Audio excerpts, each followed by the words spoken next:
E eu vim com visto de estudante. Depois de 1 ano e pouco que minha filha estava aqui, ela começou a ter crise de depressão e ansiedade. Ela não conseguia ficar sozinha.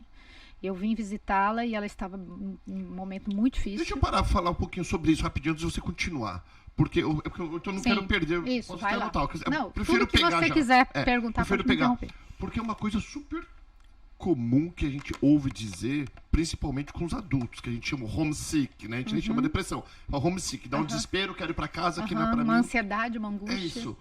No caso dela, 18, 17, 17 anos.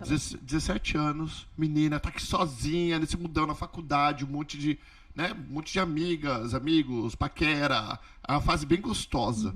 O que ela sentia falta? Família? Família. É assim, ela é uma jovem bastante. Ela tem um pouquinho de TDAH e um pouquinho de aspecto de autismo. Então a gente sabia que não seria fácil para ela, seria desafiador. A gente sempre teve que dar muita estrutura e apoio para ela. Mas que pai que, quando um filho conquista alguma coisa, diz você Claro, não vai conseguir. Nem pode. E nós não podíamos fazer isso. Nossa missão era apoiar ela para voar. Só que a gente sabia que tinha que dar o apoio e a estrutura que ela precisasse. Então, quando eu vim visitar ela e eu vi que ela não estava bem, isso foi depois do Irma. Não sei se você lembra, o Irma passou aqui em setembro. Lembro. E aí, naquela época, a gente conhecia muito poucas pessoas aqui. Eu vejo você sempre falar, vem para o lugar que conhece alguém, né? A gente conhecia muitas poucas pessoas. E ela passou, ela já não estava mais, porque ela fez o summer, né? Então ela adiantou um semestre no verão.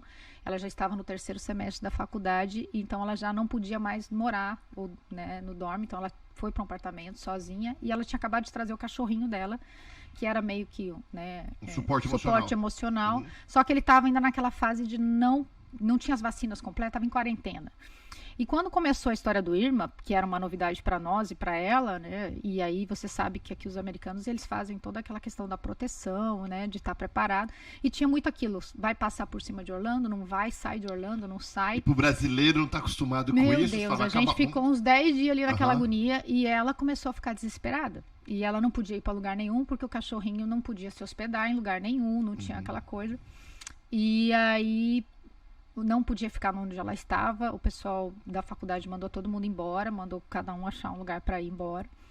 E aí ela começou a ficar nervosa. Aí conseguimos encontrar uma pessoa que a gente conhecia, mas que ela não conhecia, para ficar na casa deles, com o cachorrinho, que tinha mais isso. E assim foi. Só que ela passou aquele tempo, ficaram 3 dias fechados dentro de casa, com janela, aquela coisa toda.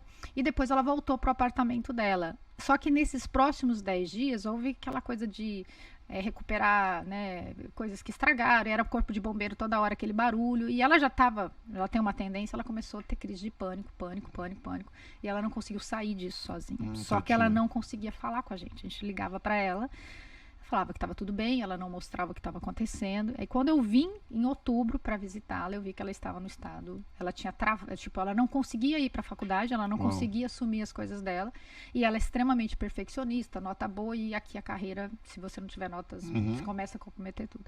Então ela começou a entrar em crise, e naquilo eu vi que eu não podia deixá-la mais sozinha. Então eu interrompi todos os meus cursos, as coisas que eu fazia no Brasil, e cancelei a minha agenda e fiquei aqui 3 meses com ela para ela terminar o semestre. E naquilo ela me abraçava e chorava e falava: mãe, agradeço muito a oportunidade que papai e mamãe estão me dando, de estar aqui, de estar nessa faculdade. A faculdade é maravilhosa, a cidade é maravilhosa, mas eu não aguento mais ficar longe de vocês. Ai, tadinha.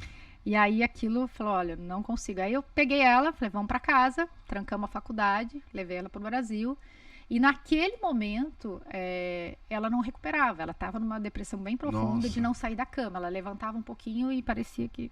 E ela não tinha, sabe, motivação para viver, aquela coisa.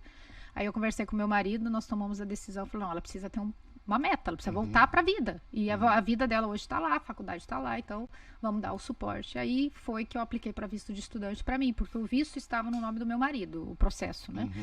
Então, você pode aplicar por cônjuge um outro visto que eles não cruzam, naquela época não cruzava. E aí eu fiz para visto de estudante, foi aprovado, aí eu vim com a minha caçula. Nesse momento a nossa família separou, que era algo que a gente não queria. E são né, assim, o que vem acontecendo, mas o propósito, claro. E aí viemos, então, eu e a minha caçula, que na época tinha 12 anos, e com visto de estudante, ela com F2. Ela foi para a escola pública, a Letícia voltou para a faculdade e eu fui estudar inglês, né? Então, dar esse suporte. Então, foi assim que começou. Sabendo que a gente não saberia quanto tempo demoraria essa história do visto e a gente tinha que casar as agendas da faculdade, dos horários da escola e se surgisse a entrevista, a gente tinha que ir para o Brasil para fazer a entrevista e nunca se sabia quando. Então, a gente não podia fazer planejamento de viagem, que de é nada, péssimo, né? né? Horrível, né? Enfim, mas a gente tinha clareza que tinha um caminho e era uma questão de tempo. E sempre vem aquela insegurança. Será que vai ser aprovado? Será que a gente está fazendo a coisa certa? Vale a pena esse preço? A gente chorava muito, né? Os primeiros meses aqui. Imagina, 3 mulheres sozinhas, né? Por toda a estrutura que a gente tem, né? De família longe e de igreja, de fé. É desafiador, porque quando os hormônios cruzavam as nossas linhas, era todo mundo chorando. Quanto tempo você está casada? 27 anos. Então, foi a primeira vez que vocês ficaram separados por tanto tempo? Primeira vez. Nós trabalhamos, nós sempre fomos muito parceiros. Começamos a vida juntas, assim. Pra você ter uma ideia, nós casamos uma semana depois da formatura do meu marido. Então a gente começou assim, estudamos e casamos e começamos a nossa vida juntos, no mesmo nível. A gente tinha o mesmo carro, a gente trabalhava nos mesmos, sabe? Então, e depois quando nós conseguimos aí, né, vencer na vida, digamos assim, construímos um negócio juntos, a gente trabalhava junto. Então, aí ele almoçava em casa todos os dias. Então a gente era muito família mesmo, dos filhos assim, ter o maior contato com o pai, com irmãos, as irmãs com o irmão. Sofremos todos, né? Imagina. Essa distância não foi fácil, não. E a gente ficou bastante tempo assim.